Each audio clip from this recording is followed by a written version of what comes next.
بسم اللہ الرحمن الرحیم۔ معزز خواتین و حضرات، السلام علیکم ورحمۃ اللہ وبرکاتہ۔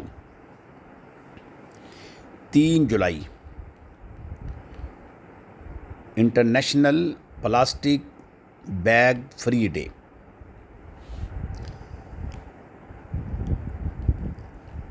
یعنی آج ہمارا موضوع ہوگا کہ زمین اللہ کی امانت ہے، آئیے اسے پلاسٹک کی آلودگی سے بچائیں۔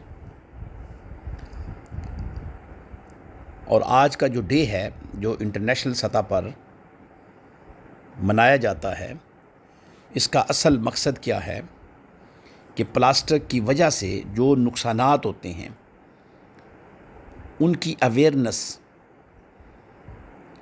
اپنے لوگوں کو دی جائے، ادارے کے ممبران کو دی جائے، ادارے کے مرد و خواتین کو دی جائے، بچے اور بچیوں کو دی جائے، اور جو ہمارے سننے والے ہیں ان کو بھی اس کی اویئرنس آنی چاہیے۔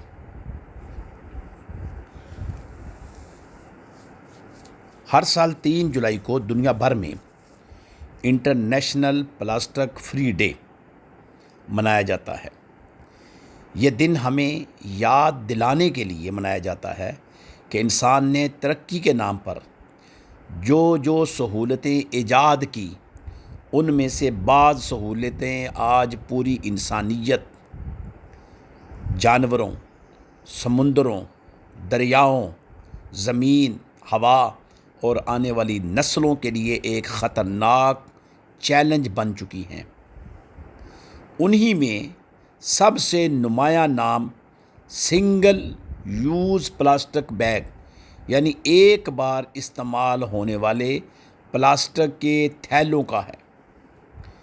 یہ دن اقوام متحدہ کا سرکاری عالمی دن تو نہیں، بلکہ ماحول دوست بین الاقوامی تنظیموں کی ایک عالمی مہم، جس کا آغاز 2008 میں یورپ سے ہوا تھا،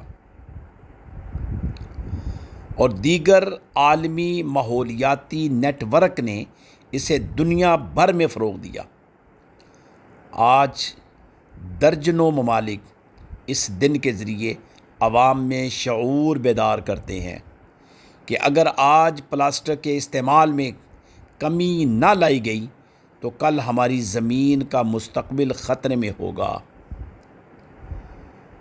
پلاسٹک کسی دور میں ایک سہولت تھی اور اب بھی ہے، لیکن بعد میں یہ مصیبت ہی بنتی چلی گئی۔ گزشتہ عرصے میں جب پلاسٹک ایجاد ہوا تو اسے جدید زندگی کا ایک بہت بڑا انقلاب اور ضرورت اور اس کی اہمیت اجاگر کی گئی۔ یہ ہلکا، سستا، مضبوط اور آسانی سے دستیاب ہو جاتا تھا، لیکن چند دہائیوں بعد سائنسدانوں نے محسوس کیا کہ یہی پلاسٹک قدرتی ماحول میں آسانی سے ختم نہیں ہوتا۔ ایک عام پلاسٹک بیگ چند منٹ استعمال ہوتا ہے، مگر اسے گلے سڑنے میں کئی سال لگ سکتے ہیں۔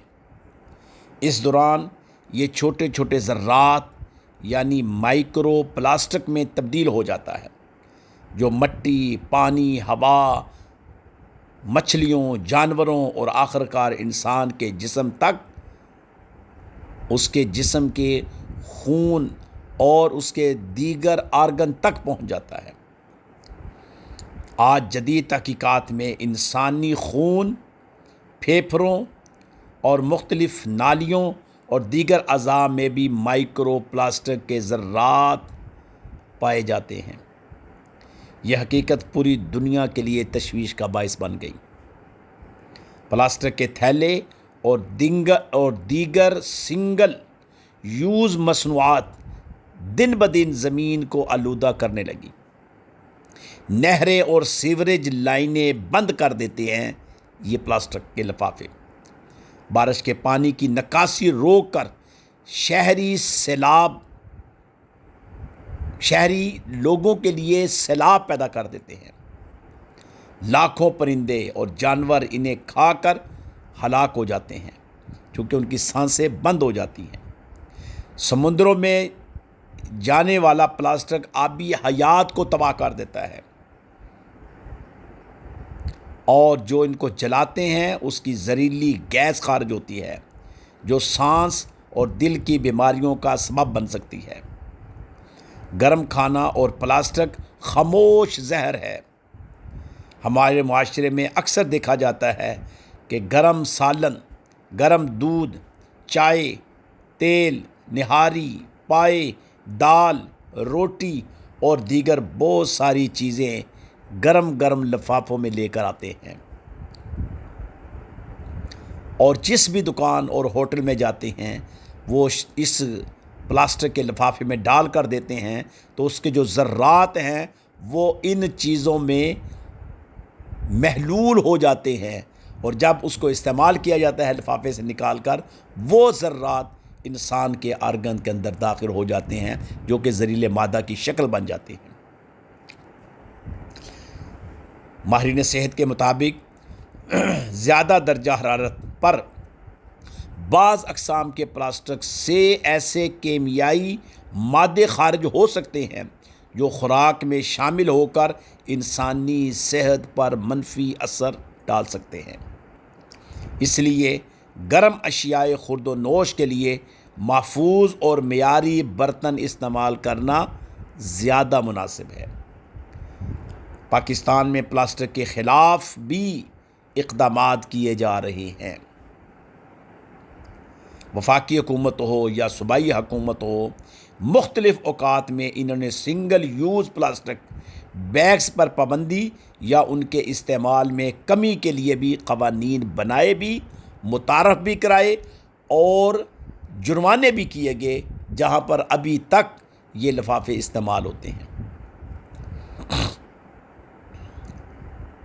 بعد ازاں پنجاب، سندھ، خیبر پختونخوا اور دیگر علاقوں میں بھی مرحلہ وار پابندیاں اور آگاہی مہم بھی شروع ہے، اور یہ سلسلہ جاری ہے، اگرچہ پاکستان کے اندر سے ابھی تک مکمل طور پر پلاسٹک کے لفافوں کو ختم نہیں کیا گیا۔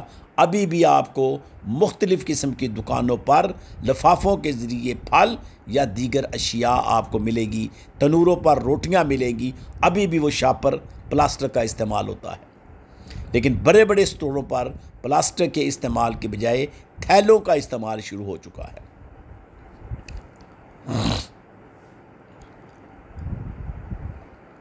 اسی طرح دیگر جو ممالک ہیں، میں چاہوں گا کہ ایک اندازے کے مطابق تاکہ یہ سمجھ آ جائے کہ یہ عمل صرف پاکستان کی حد تک نہیں، دیگر ممالک جو کہ میری اپروچ میں آ سکے ہیں، جیسا کہ کینیا ہے، روانڈا ہے، بنگلہ دیش ہے، فرانس ہے، اٹلی ہے، نیوزی لینڈ ہے، برطانیہ ہے، اور اس کے علاوہ اور کئی دیگر ممالک نے بھی سنگل یوز پلاسٹک کے خلاف سخت قوانین بنائے ہیں، جن کا مقصد صرف اور صرف انسان کی صحت کو ملحوظ خاطر رکھنا ہے۔ بعض ممالک میں اس کی خلاف ورزی پر جرمانے اور سزائیں بھی مقرر کی گئی ہیں۔ یہ اس بات کا ثبوت ہے کہ ماحول کا تحفظ اب صرف ایک آواز نہیں، ایک نعرہ نہیں، بلکہ عالمی ذمہ داری بن چکا ہے، اور پاکستانی ہونے کے ناطے ہماری بھی یہ ذمہ داری ہے کہ ہم اس میں بھی اپنا کردار ادا کریں۔ جیسا کہ میں اکثر کہتا ہوں کہ ہم جب بھی عالمی ڈے کے بارے میں گفتگو کرتے ہیں تو ہمارے سامنے دو اہم ترین نقطے ہوتے ہیں۔ ایک نقطہ کہ ہم پاکستانی ہیں، اور دوسرا نقطہ کہ ہم مسلمان ہیں۔ تو پاکستان کے اندر بھی اس کی اویئرنیس کس لیول پر ایکسیپٹ کی جا رہی ہے اور اس کو بتایا جا رہا ہے، ڈیلیور کیا جا رہا ہے، اور دوسرا ہمارے ہاں اسلام کا ضرور کنسیپٹ ہے کہ ہم ایک ایسے مذہب کے ساتھ وابستہ ہیں، اور اللہ تعالیٰ نے ہمیں ایک ایسے مذہب کے اندر پیدا کیا ہوا ہے جو کہ ہر لحاظ سے، اور دنیا کا شاید کوئی قانون ایسا ہو، دنیا کی شاید کوئی ڈے ایسا ہو جس کے اندر مذہب ہماری رہنمائی نہ کر رہا ہو۔ یعنی انہوں نے ڈے، جیسے ابھی میں بات کر رہا ہوں کہ 2008 سے شروع کیا، لیکن اسلام صدیوں سے پہلے ہمیں اپنے ماحول کو صاف رکھنے کے لیے، صاف ستھرا رکھنے کے لیے، گندگی سے صاف کرنے کے لیے ہمیں ڈائریکشن دیتا چلا آ رہا ہے۔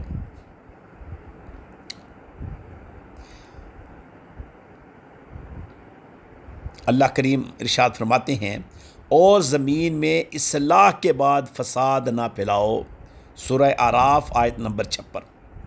اور ایک اور مقام پر فرمایا سورہ اعراف آیت نمبر 31 میں، کھاؤ پیو مگر فضول خرچی نہ کرو۔ رسول کریم صلی اللہ علیہ وآلہ وسلم کا فرمان عظیم ہے، راستے سے تکلیف دہ چیز ہٹا دینا بھی صدقہ ہے۔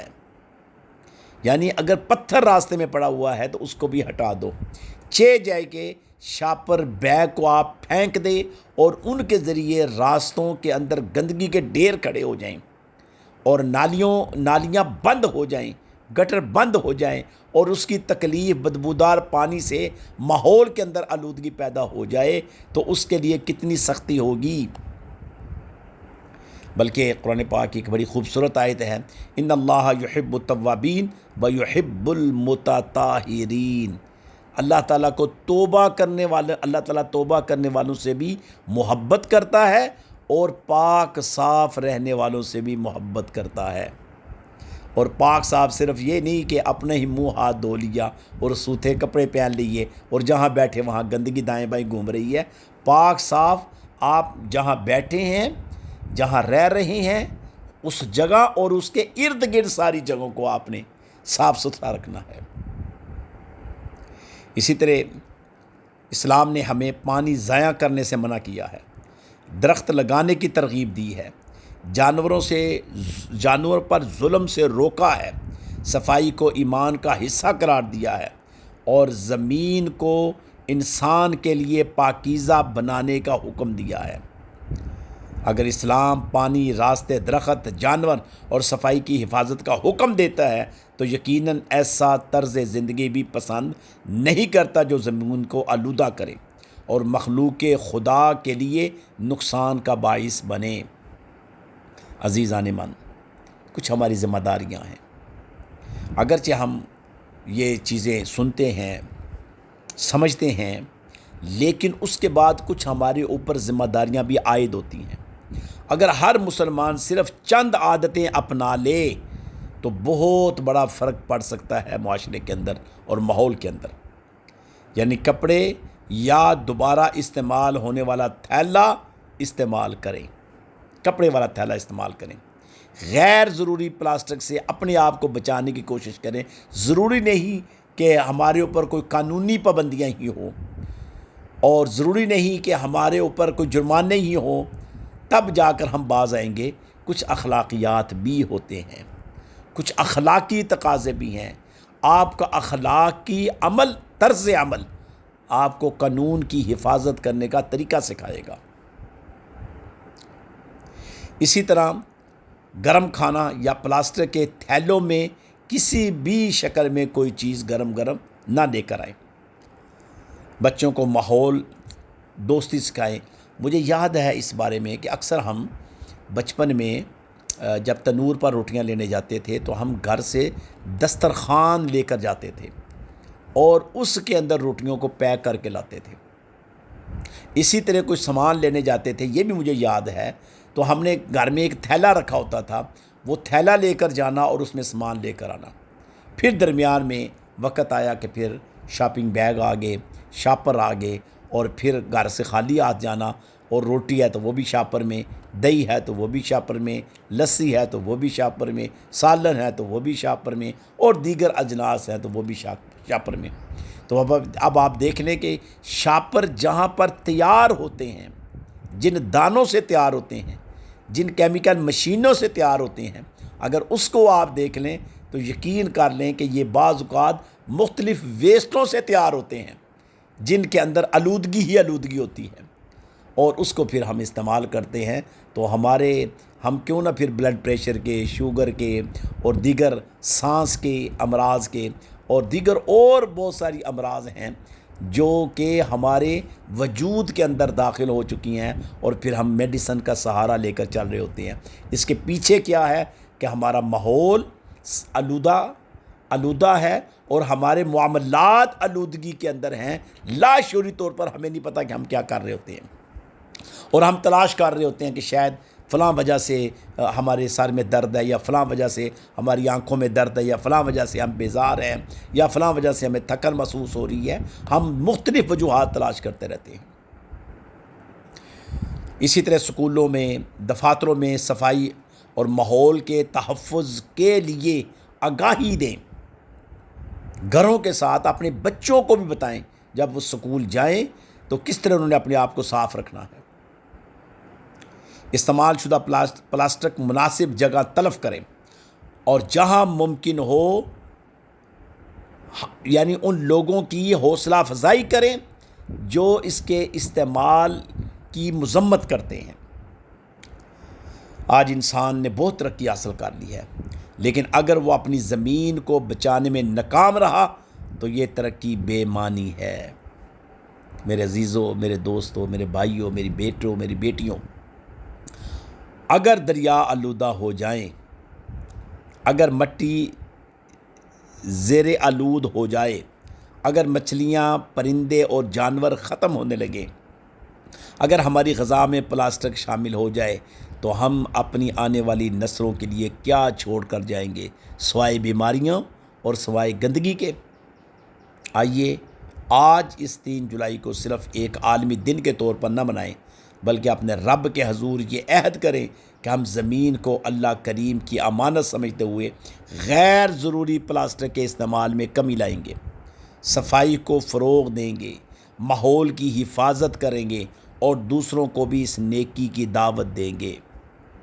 عزیزان من، یاد رکھیے، زمین ہمارے بزرگوں کی وراثت نہیں بلکہ ہماری آنے والے نسلوں کے لیے امانت ہے۔ ہم تو وراثت سمجھ کر اس کو آگے لے کر چل رہے ہیں، لیکن اس کو امانت سمجھ کر اگلی نسل تک یہ بات پہنچائے۔ عزیزان من، یقیناً یہ جو ہم نے بھی ایک کاوش شروع کی ہوئی ہے فیس بک کے لیے، یوٹیوب کے لیے، یا جو بھی ہمارے پاس اس کے سوشل میڈیا کے چینل ہیں، چاہے اس کو چند لوگ ہی سنیں، چاہے تھوڑا ہی سنیں، لیکن شاید کہ تیرے دل میں اتر جائے میری بات۔ ضروری نہیں ہوتا کہ عصر حاضر میں بہت زیادہ لوگ پازیٹیو اور مثبت رول کو سنیں، لیکن یہ ضروری ہے کہ آنے والی نسلوں کے لیے ایک پلیٹ فارم ہونا چاہیے۔ جب وہ ریسرچ کی طرف سے جائے، تحقیق کی طرف سے جائے، تو جہاں بہت ساری چیزوں کو وہ لکھ رہے ہوں گے، وہاں یہ آپ کے اس عمل کو، آپ کی اس محنت کو، آپ کی اس جد و جہد کو وہ کبھی بھی رائے گاہ نہیں جانے دیں گے۔ ہم زندگی کے اس پورشن پہ جا رہے ہیں۔ میں اکثر و بیشتر کہتا ہوتا ہوں، زندگی کی مثال ایسے ہی ہے جیسے صبح فجر کی نماز، فجر سے لے کر ظہر تک یہ زندگی کا پیک پوائنٹ ہے۔ یہ ہم اس سے گزر چکے ہیں۔ ظہر سے عصر تک یہ تھوڑا سا کم پوائنٹ ہو جاتا ہے، ہم اس سے بھی گزر چکے ہیں۔ عصر سے مغرب تک اب ہمارا ٹائم گزر رہا ہے، اور پھر مغرب سے عشاء تک، اور عشاء کے بعد پھر ہماری کیا کیفیت ہوگی۔ تو زیادہ تر ہم اس پہلو سے دیکھیں کہ ہماری جو ٹائمنگ ہے زندگی کی، وہ کس پہلو سے گزر رہی ہے۔ جو عشاء آنی ہے اس کے بعد گٹا ٹوپ اندھیرا شروع ہو جانا ہے، اور پھر ہماری یہ دنیا نہیں، پھر ایک اور دنیا میں ہم شامل ہو جائیں گے، ایک اور دنیا میں چلے جائیں گے۔ پھر یہ جو پچھلے 5 نمازوں کے اوقات جو گزرے ہوئے ہیں، ان اوقاتوں کا جو اجر ہوگا وہ اس اندھیری جو طویل شب ہے، اندھیری، اگر آج آپ دیکھیں نا، لوڈ شیڈنگ اگر ہو جائے تو آپ لوڈ شیڈنگ میں 10 منٹ آپ صحیح طریقے سے بیٹھ نہیں سکتے، آپ کا دم گھٹنے شروع ہو جاتا ہے، جس طرح کہ آج کل کا موسم ہے، لیکن آپ کو پتہ ہی نہیں چلتا، کئی گھنٹے آپ روشنی میں بیٹھ کر آگے پیچھے گھوم رہے ہوتے ہیں، اس وقت آپ کو روشنی کا احساس ہی نہیں ہوتا، لیکن اس کو ضائع کر بیٹھتے ہیں۔ اس روشنی میں نہ ہم پڑھتے ہیں، نہ ہم لکھتے ہیں، نہ ہم سنتے ہیں، نہ ہم کچھ اور فضول کاموں میں بیٹھ کر اس کو سمجھتے ہیں کہ ہم بڑے ہی مصروف ہیں، اور فضول کاموں میں بیٹھ کر ہم وقت کو ضائع کر بیٹھتے ہیں۔ اور پھر جب لائٹ چلی جائے یا لوڈ شیڈنگ ہو جائے تو پھر حال دوائی ڈال دیتے ہیں۔ پھر ہم دیکھتے ہیں کہ ہمارے پاس یو پی ایس نہیں، ہمارے پاس جنریٹر نہیں، پھر ہم اس کو بھی کوستے ہیں، اس کو بھی کوستے ہیں، اس کو بھی کوستے ہیں۔ یہی زندگی کا راز ہے کہ تھوڑی سی لوڈ شیڈنگ ہو جائے، تھوڑا سا اندھیرا ہو جائے تو ہم دوسروں کے اوپر اپنی اس تکلیف کو سونپتے ہیں، جبکہ نہیں، ہر بندہ اس لوڈ شیڈنگ کی کیفیت سے خود گزر رہا ہوتا ہے۔ ریئیکشن تو کر سکتا ہے، ریئیکٹ تو کر سکتا ہے، لیکن اس سے نکل نہیں سکتا جب تک خود بخود لائٹ نہ آ جائے۔ تو اس لیے یہ میں نے ایک چھوٹی سی اگزامپل دی ہے کہ اپنے وقت کو قیمتی سمجھیں، اپنی روشنی کو قیمتی سمجھیں، اپنی اس چمک کو قیمتی سمجھیں، اپنے لمحات کو قیمتی سمجھیں، اور جس حد تک ہو سکے ان لمحات کو یادگار بنائیں، اور جس حد تک ہو سکے ان چیزوں کو آگے ڈیلیور کرنے کی کوشش کریں۔ بہت سارے لوگ ایسے ہیں جو آپ کے منتظر ہوتے ہیں، تو آپ ان کو دیکھیں، ان کو نہ دیکھیں جو آپ کو نظر انداز کر جاتے ہیں۔ اللہ تعالیٰ سے یہ دعا ہے کہ اللہ پاک ہمیں اپنی زمین، اپنے ماحول اور اپنی نعمتوں کی حفاظت کرنے والا بندہ بنا لے۔ آمین ثم آمین، الہی آمین۔ وآخر دعوانا ان الحمدللہ رب العالمین۔ السلام علیکم ورحمۃ اللہ وبرکاتہ۔